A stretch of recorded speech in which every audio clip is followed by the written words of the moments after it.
বক্তব্য রাখছেন বাংলাদেশ জামাত ইসলামীর সংগ্রামী সেক্রেটারি জেনারেল সাবেক সংসদ সদস্য অধ্যাপক মিয়া গোলাম পরোয়ার।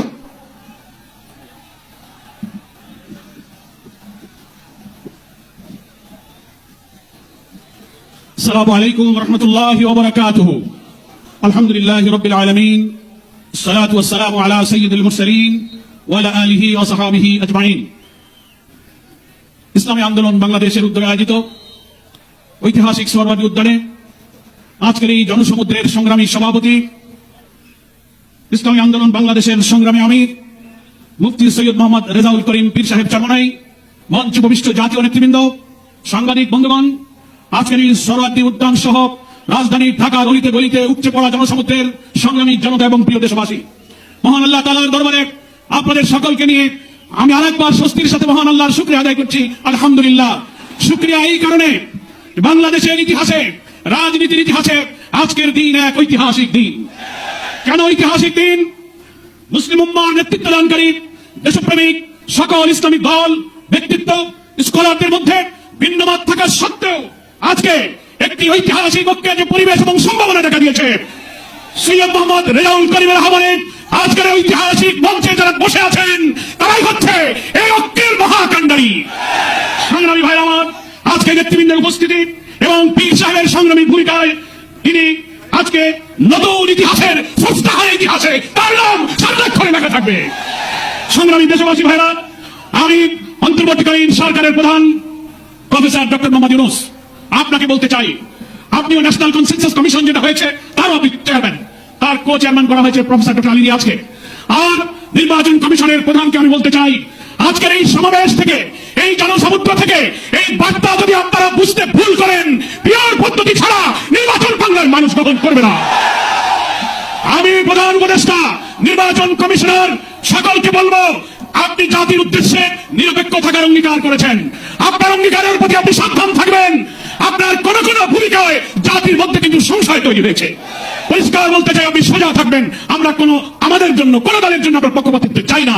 2000 ছাত্র জনতার জীবন, হাজার হাজার মানুষের রক্ত, 17-18 বছরের মানুষকে ফাঁসি, অত্যাচার, জুলুম, রিমান্ড, ক্রসফায়ার দিয়ে আলে বড় পীর মাসাইকে নির্বাচন করেছেন, সেই সংগ্রাম আমরা ব্যর্থ হতে দেব না।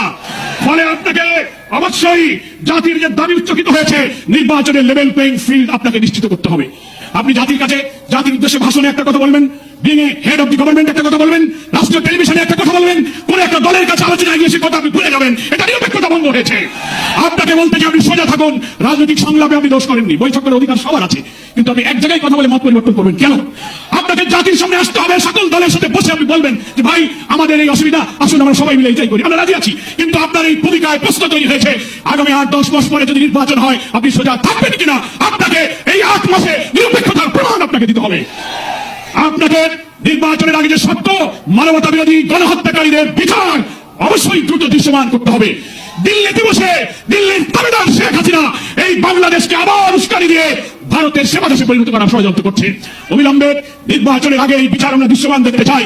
সংস্কারের ব্যাপারে অনেকে ঢিলা দিচ্ছেন, বলে ইলেকশন আর সংস্কার একসাথে হবে, ক্ষমতায় গিয়ে করবো।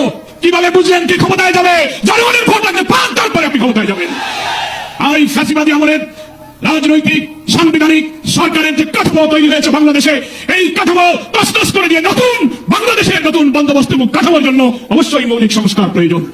এই প্রশাসনিক ব্যবস্থার মধ্যে আমরা নতুন কোন ফ্যাসিবাদ, নতুন কোন হাসিনার আমরা জন্ম দিতে চাই না। এই জন্য সংস্কার আমাদেরকে করতে হবে। আন্দোলনের শহীদ আহত যারা, তাদের চিকিৎসা পুনর্বাসন করতে হবে। প্রবাসী 1,10,00,000 ভোটার, তাদেরকে ভোটাধিকারের ব্যাপারে আপনাকে নিশ্চিত করতে হবে। স্থানীয় সরকার নির্বাচন আগে দিতে হবে। জুলাই সনদ এবং ঘোষণাপত্র অবশ্যই, জুলাই বিপ্লবের বার্ষিকী আমরা 1 তারিখ থেকে 8 আগস্ট পালন করব, এর মধ্যেই জুলাই সনদ এবং জুলাই ঘোষণাপত্র আপনাকে বাস্তবায়ন করতে হবে। সংগ্রামী দেশবাসী, বাংলাদেশ জামাত ইসলামীর সংগ্রামী আমির ডক্টর শফিকুর রহমান, তিনি পীর সাহেব চরমনাইকে এবং আপনাদের সহ সকল দেশবাসীকে জামাত ইসলামের পক্ষ থেকে সালাম এবং শুভেচ্ছা জানিয়েছেন। তিনি জাতীয় ঐক্যের জন্য যে ঐতিহাসিক ভূমিকা রেখে চলেছেন, আমি মনে করি চরমনাই পীর সাহেব সেই চেষ্টার ক্ষেত্রে একটি গুরুত্বপূর্ণ ঐতিহাসিক উদারতা, অবদান, মহব্বত রেখে ইতিহাসের একটি স্রষ্টা হয়ে তিনি থাকলেন। আগামী দিনে জাতীয় ঐক্যের মধ্য দিয়ে নতুন ফ্যাসিবাদের জন্মকে আমাদের ঠেকাতে হবে। আমরা এই ঐক্যের পেছনে চরমনাই পীর সাহেবের যে উদারতা, যে আন্তরিকতা, যে মহব্বত, তার মাধ্যমে তিনি যে গুরুত্বপূর্ণ ভূমিকা পালন করেছেন। আমরা দেখতে পাচ্ছি ইতিমধ্যেই বাংলাদেশের গ্রামে গঞ্জে, শহরে, নগরে, বন্দরে ওলামায়ে কেরাম, মুসলিম উম্মাহ নেতৃত্বদানকারী জনগণের এই ঐক্যের পরিবেশ দেখে, আজকে এক মঞ্চে দেখে গ্রামে গ্রামে ঐক্যের জোয়ার শুরু হয়েছে। আসুন ভেদাভেদ, ভিন্নমত পরিহার করে মুসলিম জাতি সত্তা মূল্যবোধ রক্ষার জন্য আল্লাহ তাআলার দ্বীনকে পার্লামেন্টে নিয়ে ন্যায় বিচার, সুশাসন, বৈষম্যহীন এক নতুন সমৃদ্ধ মানবিক বাংলাদেশ গড়ার জন্য আমরা ঐক্যবদ্ধ থাকবো। সকলকে ধন্যবাদ।